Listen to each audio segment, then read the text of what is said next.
Hello everyone and welcome back to the next episode of the Road to Feed the Master series. This is the very nice and round episode number 70, and I believe that we have a special, very nice game to celebrate it. Without further ado, let's jump in straight into the game, which was my biggest challenge so far during this tournament, because not only did I play with black pieces, not only against the international master, but also as a team. Finally, we were playing another contenders for the promotion to the extra league. So even though I was lower rated, lower titled with black pieces, it was not expected of me to do anything great in the game. However, it would be nice for me to chop in some good results. So with that approach, I knew that it's going to be a tough game. Funnily enough and thankfully enough, I did not tell it previously in the other recaps, but during this tournament, because it's September, it's a very hot moment of the school year, because it's just the beginning of it. I had quite a lot of work, remote work from the playing venue, let's say, from the place that we were at, and I had plenty of stuff to do.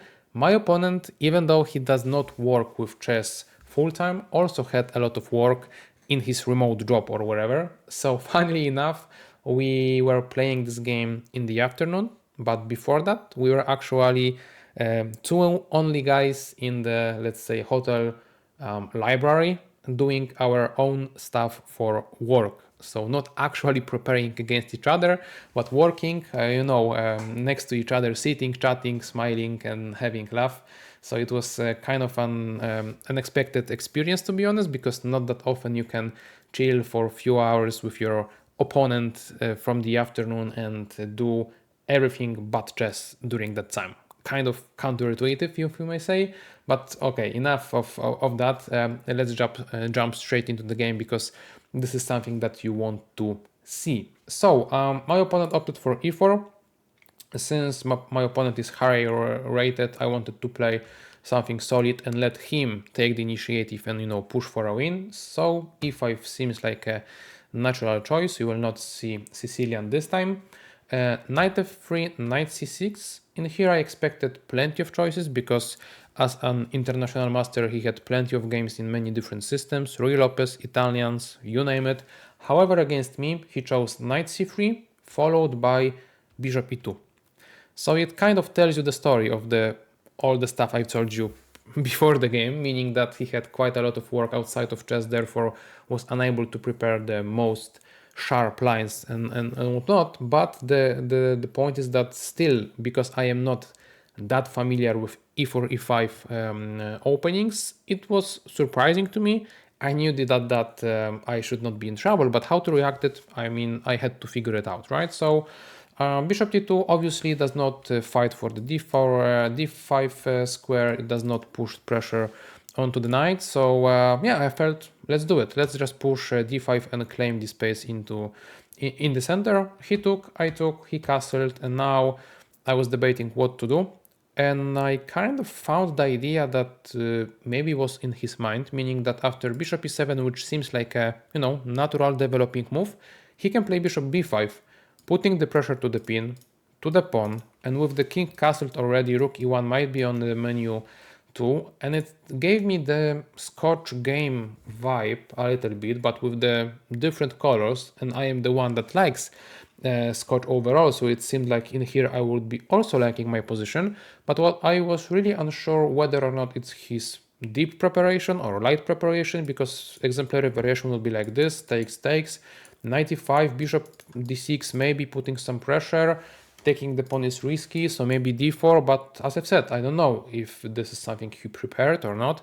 So I'm not exactly sure if this was exactly the variation I was looking at. The point is though that after bishop e7, I would be slightly worried about that move. Therefore, instead of doing that, I chose to take the initiative with the exchanges and with the release of the tension in the center. I took on c3, and even though it seemed a little bit counterintuitive to do that, yet again, I kind of know that maneuver from the Scotch game with the reversed colors, so I thought to myself, okay, it cannot be that bad.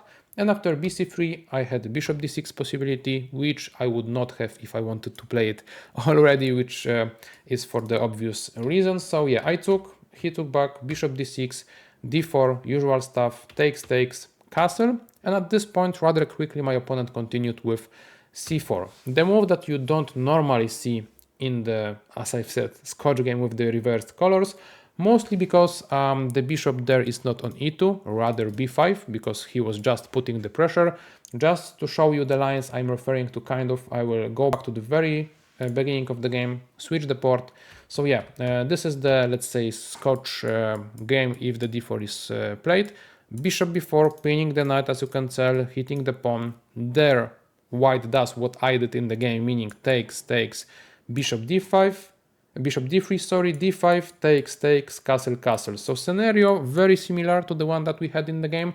However, in here it is white to move. However, in here the bishop is, as I've said, there pinning the knight not on e7. So there are small nuances when we compare those two positions as in the game. And on top of that, c4 was on the board, meaning that perhaps white has, as usual, one more tempo, and I need to react properly. So after quite a long thought, maybe not so long, but long, let's say, as for the opening stage, I decided to go for the bishop f5 move. I thought to myself that since the diagonal is opened, it might be a good spot for the and good moment for the bishop to go to, because I am stopping rook b1, which seemed somewhat very natural.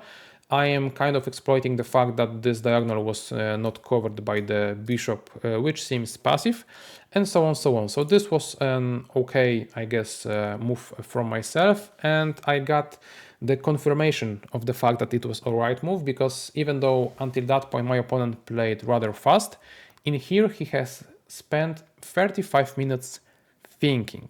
So you may say, okay, why so long, right? White has an amazing position with the castled king, kind of an okay pieces, you know, nothing crazy, but nothing bad either. All he has to think about is whether or not to push the pawns or hold them like this, where to play with the bishop. But as you can tell, those decisions can actually take quite a lot of time if you want to be precise about your future moves. Funnily enough, after bishop d3, I would have interesting choice of either pinning the knight and creating some pressure there, or maybe exchanging the bishop too. On top of that, I have some crazy ideas connected to the knight d4 move. I did not see it in the game, but then the computer showed that, oh, it's obvious. You can sack the knight, because if the bishop is taken, you can take it back. And after knight d4, take on d3. And if the queen takes, you can already see that there are some problems along the d file. And after c5, the knight is unable to jump, because if it jumps anywhere, I can exploit the lack of the defense of the white queen and do the old trick of discovery attack. So kind of a tactically rich position, even though it does not seem like it. Therefore, maybe this is something that my opponent was calculating for quite some time. Therefore, then later on, he needed to go for something else. The moves that I was considering and thinking before I've made my move was obviously any of the pawn pushes. I know that those should not be too good objectively, but as not a 1e4, 1e5 player, it was unnatural to me. I was kind of scared of the pawns pushing forward, so I need to check them. On top of that, I also thought about some h3 move, stopping the bishop g4 ideas, and the most natural move to me actually was bishop b2. I felt like bishop belongs to this specific diagonal with the possibilities and ideas of playing d5 in the either near or some, you know, longer future, to open up the bishop, hitting my king and whatnot. So those were my ideas for the opponent. To my surprise though, after this long thought process, my opponent opted for bishop e3, which I didn't quite like for him, because I'm not sure what the bishop accomplishes there. I mean, yes, it helps with the d4 pawn, so maybe indeed he was calculating those variations in which the pawn was not the greatest, but at the same time, I've spotted that, well, you know, the diagonal is opened. C2 square, I guess every chess player knows that those are the great forks to the king and the rook. Obviously, the king is far away from the e1 square, but I've spotted my chance that maybe if I will reach the c2 square with the knight, I would be putting pressure and fork towards the rook and the bishops. I would be getting the bishop pair, I would be getting the weak opponents, etc, etc. So immediately afterwards, even though my opponent fought for so long, knight b4 move caught my eye. Simplest of all, stopping bishop d3 idea. threatening with knight c2 idea. And like, I couldn't really figure out what my opponent was thinking about this knight b4 move. Did he miss it at all? Did he undervalue it? Did he like see it but still went for bishop e3 for some reason? Yeah, so instead of like calculating plenty of variations, those were my thoughts, let's say. But in the end, I went for it and obviously backed it up with some variations. And funnily enough, as I've said, I am talking actually maybe a little bit too much about the position itself or around the move number 10 and 11. It's so complex that the move that is the best in this position will be just amazing for you, because I didn't see it, my opponent didn't see it, and when my friends told me about it after the game, before I had the chance to check the game, was it alright or not, they were telling me the move, rook b1, and I was like, but where? My bishop was all the time on f5. When rook b1? And they said, now, rook b1 in here, my friends, my viewers, is the best move in the position. Simply giving the rook under the bishop. Why? Well, I guess you need to ask the computer, because human-wise, I'm not that sure. Obviously, now that we see the move, we can talk about it and try to, put some logic onto it. The idea overall, I would believe, is that White's position holds so much potential in the space control, center control, bishop pair, the knight being kind of stuck around, b7 weakness, light squares towards the king, and so on, that it's simply easily the best line for the computer. From the humans, obviously, rook b1, at least for myself, I can tell, was not on the radar. I'm not sure if my opponent thought about it or not, but in the end, he did not go for it. In fact, he actually played knight e1, which already can tell you that knight b4 was either miscalculated or misevaluated or missed at all by him, because knight e1 is not the desired move that you want to make, especially since just moments ago he spent over half an hour thinking about one and only move. Why is that? Well, I don't think I need to explain further. Knight jumps back, blocks the rook, simply protects some weaknesses, and yeah, that's not the desired outcome. On top of that, it weakens the control over the center, and I have decided that this is the moment when I struck in the center. So c5 it is. Why such move? Well, I have, two attackers, only one defender, but my point is to distract the pawn, or either attract it, I should say, towards the either d5 or dc5 moves, so that the diagonal opens and I can, put my bishop there, attack the rook, and then with all of my light pieces, I'm actually hunting the rook with much more preferable circumstances than just a move ago in which, let's say, White wanted to give the exchange anyway on his own terms. So after knight e1, c5, dc5, as I've said, bishop e5, the rook is kind of trapped. The only way for the opponent, for example, would be to trade the queens and then play out with the rook to the alright d1 square, but already as of now I can take on a2, threaten with knight c3, my bishops should be superior to his, and so on, so I'm having a blast.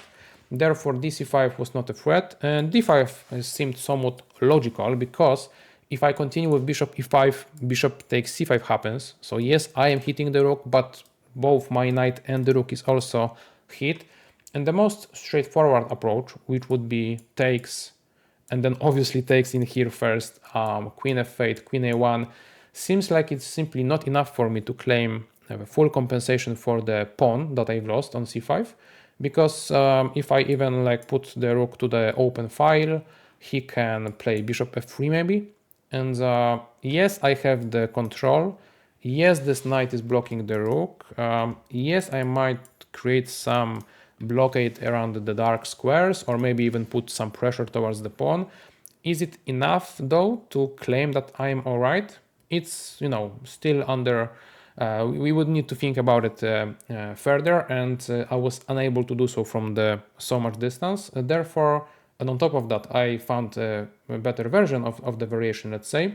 Going back to this specific moment, because it's obviously the crucial one from the tactical perspective, I also had bishop h2 possibility, so not only taking the rook but taking the pawn. Completely different moves, but obviously both understandable. The idea in here is that after king takes h2, I have a check, making use of not protected bishop, and after king g1, queen c5, look at this. We basically have very similar position to the other one, and but with the pawn on each file being taken, right? So it should be much better for us.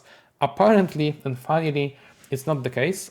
Evaluation computer-wise, let's say, it's quite similar in both scenarios. What are the reasons? Because in here I have the pawn, right? The difference is though that, first of all, white has a little bit more pieces because the rooks were not, let's say, taken and exchanged.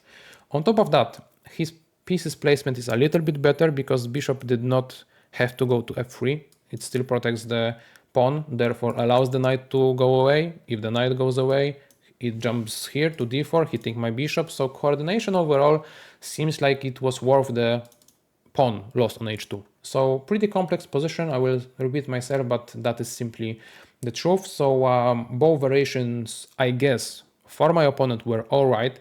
And whether he saw that before playing bishop e3, which I actually doubt, or whether he saw them after, or should I say before knight e1, or only after my c5, I don't care as much, because after c5, d5, bishop e5 takes, I have another third option that my opponent have missed. So what are those, right? I can take either here or there, and outside of that, what can I do? I am attacked here and there. But guys, I've played rook e1. Very, very, very powerful move. I am really proud to have seen it. And the point is that queen will be overloaded, because yes, I am giving up the knight on b4, and under normal circumstances, if I took the queen would take my bishop, I am down 2 pieces for a single rook in the corner. But at the very end of the variation, this is the whole point. Bishop on e2 was also not protected. So this was the point. And after rook e8, since this move is not that threatening anymore, I am the one threatening the rook. I am the one having the active one on e5, right? This bishop is not protected. Maybe bishop h2 will be even stronger now. So all of a sudden, I maintain all of my threats while my opponent does not have any more going further. So amazing move. Already as of now, I am taking over the initiative advantage. You can call it as you wish. My opponent went for bishop b4 anyway. Simply after bishop takes a1, he decided against further exchanges, which was logical. You know, once down on material, he would like to create some practical chances for himself. He chose c5, which at first glance looked kind of as a scary move to me, because, well, the pawns are marching forward with the help of the bishop pair. It might be a problem. However, I was learning during this game specifically, and obviously before the tournament and whatnot, that I should not be afraid of the ghosts. So like those pawns are like those ghosts, you know, looks scary but does nothing to me. So instead I just focused on, you know, my own goals, which were to take those pawns, right? With the c-pawn push, this pawn looks a little bit worse. What else? Fourth rank opens, so the bishop also is not protected. So I found the queen h4 move, also the one I am proud about, hitting the bishop, and also trying to say, well, I'm going to play queen d4, protect my bishop, exchange the queens, hit the pawn, then the other. I'm going for them all. So like in here already white's position is quite in danger, I would say. The moves that I considered mostly were some a3 maybe, but then as I've said, queen d4, trying to go for the exchanges, to the pressure to the pawns and so on, would be on the menu, with sherry on top, maybe even a5 possibility, right? Kicking away the bishop too. But f4 was mostly expected, and it's objectively a mistake, practically a choice that I would make too. The point is that since white is on the verge of losing anyway, he might as well try to play maybe dubiously, but just with an attempt of active play, let's say. And the point is that obviously it closed down the fourth rank, therefore I don't have this possibility to take the bishop, to exchange the queens and so on.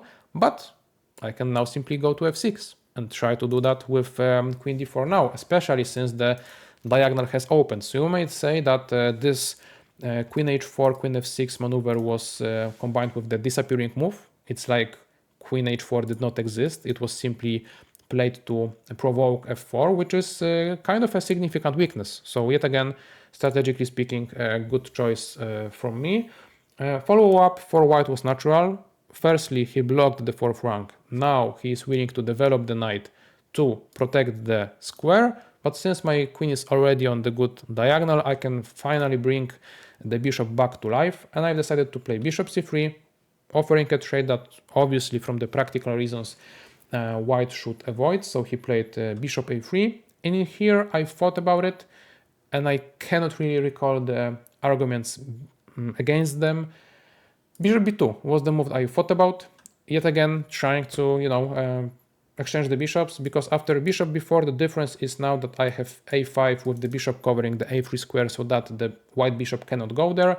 And if it goes like that, I mean, it's not the perfect place for the bishop. It's coming under some pressure along the e file with the other bishop. It no longer protects the pawn. So the obvious way for me to continue would be to simply play queen e7 with the double attack and further material advantage. So yeah, I cannot recall the reason why I didn't go for it. And if I don't, it's not that easy of a position to continue. Because I told you at the beginning, guys, that it was a very important match for the team. I got the winning position out of the opening against international master, right? So all of a sudden, when having no expectations whatsoever in the beginning of the game, now everyone looks at me and wants me to win the game. So like I need to live up to those expectations. I need to win. And it's not that easy. Those central pawns are making it difficult, let's say. Plenty of the pieces on the board still. Plenty of the ways to, mess it up. So I wanted to be very precise. And I went for the, I hope, human approach, which is exchanging more pieces. But instead of bishop b2, that as I've said, I should have considered and played in the end, I went for bishop g4, trying to, make something happen in here. I was fighting mostly for the d4 square. I wanted to take there, play here or there, and so on, so on. My opponent chose the move that I am not too sure if it's okay, because he chose h3, making me actually take the knight with the idea that after rook takes, the rook protects the pawn, which was also one of my threats with going bishop g4. Not only I wanted to trade, but also the pawn was not protected. But I thought that, white's position is so bad that he might as well forget about the material situation, go for the practical problems. And king h1 was a very annoying move. I was not sure if I was even, able to take the pawn. It opens perhaps only the files and lines for the opponent. So in terms of the material situation, the pawn itself was mostly irrelevant. So yeah, king h1 though, I mean, I was first of all proud that I thought about this move as a good one. Second of all, it was not easy to find it at all, so I cannot blame the opponent for not playing it. So yeah, a3 it is, takes, and now finally, but perhaps a little bit too late, bishop b2, and my opponent as of now took on b2. A little bit to my surprise, however, after bishop b4 now, it was rather clear that I would like to continue with a5, pushing the bishop away, then willing to play queen d4, or maybe actually bishop d4 trying to hit the pawn, or actually after bishop b4, maybe I had planned queen d4 with the further exchanges. No matter the, let's say, arguments, my opponent took on b2, and it was okay still, but bishop d3 move was not. I get that it's a trick that I showed you already during this game, but it's rather a cheap trick for blitz games, bullet games, and so on, because obviously if I check and king goes away and I take this pawn, hello, bishop h7 is on the menu. But first of all, yeah, this move comes with a check, so it's not like opponent can do that immediately. And second of all, after king goes away somewhere in the game, he went to h2, I will take the pawn on c5. So I take the pawn, my queen is alright, and what was the point of it all for the opponent? I was not so sure. So instead of bishop d3, he should have thought about some other moves. There are not so many because, the bishop is under the attack, the pawn is under the attack, but I felt like those two pawns are his only, let's say, idea for achieving anything.